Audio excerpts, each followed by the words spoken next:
Halo semuanya, pada kali ini kita akan membahas mengenai kebermanfaatan media sosial di kalangan kampus. Kali ini kita akan melihatnya dari sisi mahasiswa dan juga dosen. Lalu, bagaimana sih kebermanfaatan media sosial di kalangan kampus? Mari simak video berikut ini.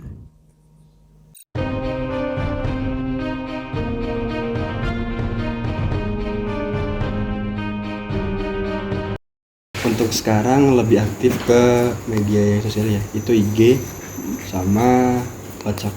Karena kebetulan untuk di IG itu lebih cenderung buat dipakai lihat aktivitas dari teman-teman, baik dari perkuliahan maupun dari kehidupan sosial pribadi.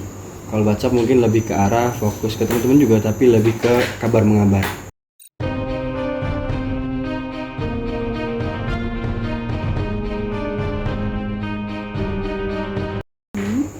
Kalau dulu di semester 2 kalau nggak salah itu kami pakai YouTube.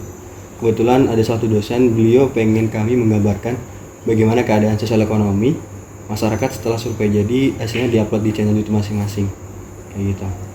Dan kalau untuk IG paling ada beberapa dosen dia itu kuliahnya melalui IG, jadi karena emang nggak bisa Zoom maupun lewat Google Meet, jadi beliau ngasihnya di IG, karena kan kalau di IG apalagi live stream biasanya bisa disimpan, jadi ya disimpan, habis itu teman-temannya lain tinggal nonton. Kalau WA lebih ke arah keseringan tugas, jadi biasanya ngabarin di grup WA, baru nanti ada tugas baru diarahkan. Kalaupun sering paling dikasih bahan berupa materi, baik dia PDF, PowerPoint maupun video. Kalau medsos sendiri kita dari WA lebih ke tukar pikiran ya ke teman-teman, beli kalau ketika ada tugas maupun ada UAS. Jadi karena berhubung kemarin online, seringnya contekan kalau UAS, jadi lebih tahu mana sih yang benar menurut teman-teman, jadi kita ambil tengah-tengahnya. Kalau untuk IG ya alang kadarnya sih, jadi kayak kalaupun ada diminta buat upload video tugas ataupun video pemaparan materi dari IG baru diupload kayak gitu.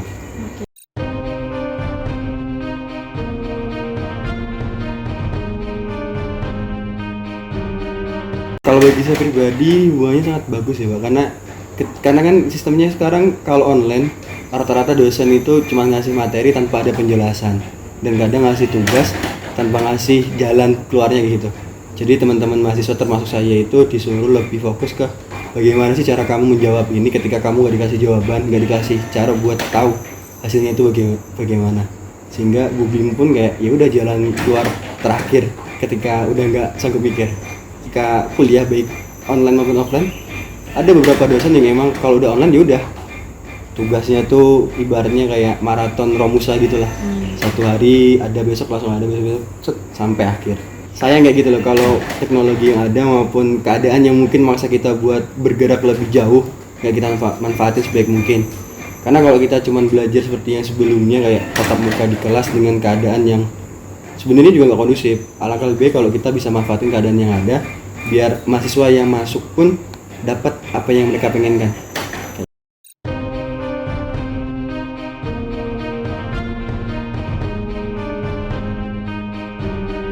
Ada sih beberapa metode, termasuk aplikasi seperti Instagram, kemudian bagian media sosial seperti Google, WA, Telegram dan lain-lain.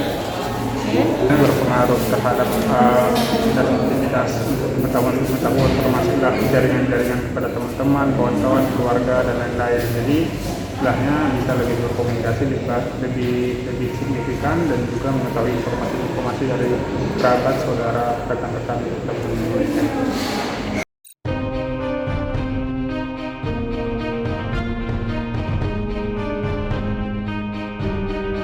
Sebenarnya saya lebih fokus ke menggunakan Zoom, cuman terkadang medsos itu yang dipergunakan itu WA, artinya untuk berkomunikasi, untuk mengarahkan untuk perkuliahan menggunakan Zoom, kemudian mengarahkan diskusi, tugas ataupun kegiatan-kegiatan lain. Jadi fokus kepada WA, tapi untuk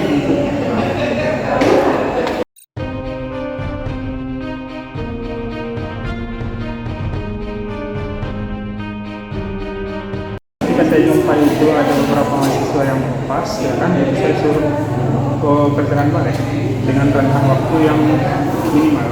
Artinya apa? Karena kan kegiatan cepat itu adalah bagian dari plagiat.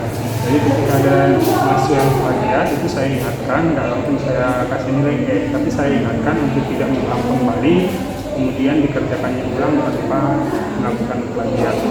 Jadi ketika saya dapati lagi plagiat, maka itu nggak ada dispensasi, saya kasih nilai yang paling minimal.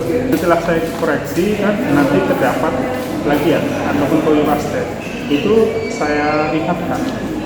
Setelah saya ingatkan, kemudian saya suruh kumpul ulang.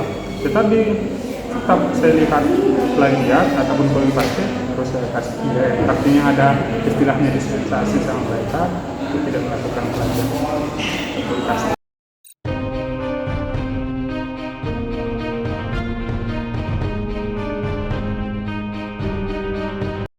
Sebenarnya saya berharap kepada mahasiswa itu ketika melaksanakan kegiatan-kegiatan kemudian secara online ataupun daring itu agar lebih semangat. Karena kenapa?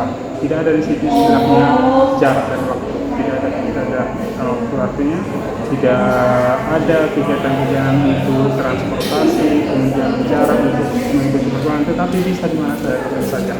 Kalau dia itu dia pesannya, kalau dia pesannya, saya berharap kepada seluruh mahasiswa itu sebenarnya agar lebih baik lagi di dalam mengikuti perkuliahan. Keberadaan media sosial di lingkungan kampus tentunya memiliki manfaat untuk mahasiswa dan dosen dalam proses belajar mengajar, seperti Zoom yang digunakan untuk pengajaran secara dua arah, WhatsApp sebagai sarana komunikasi dua arah sekaligus sebagai sarana pengumpulan tugas, YouTube sebagai bahan referensi atau inspirasi untuk dosen atau mahasiswa dalam mencari ide atau gagasan, Instagram sebagai sarana komunikasi satu arah yang rupanya digunakan pula oleh pengajar secara live. Keberadaan media sosial tentu harus digunakan dengan bijak agar mendapatkan kebermanfaatan yang sesungguhnya, mendekatkan yang jauh, memudahkan yang sukar, menambah referensi, dan mempermudah dalam menjalankan pekerjaan baik sebagai dosen atau mahasiswa. Sebagai dosen PNS, tentunya wajib bagi kita untuk melek teknologi guna mempermudah mahasiswa dalam menimba ilmu dan mengumpulkan tugas. Selain itu juga memudahkan kita dalam mengembangkan kreativitas diri sebagai pengajar.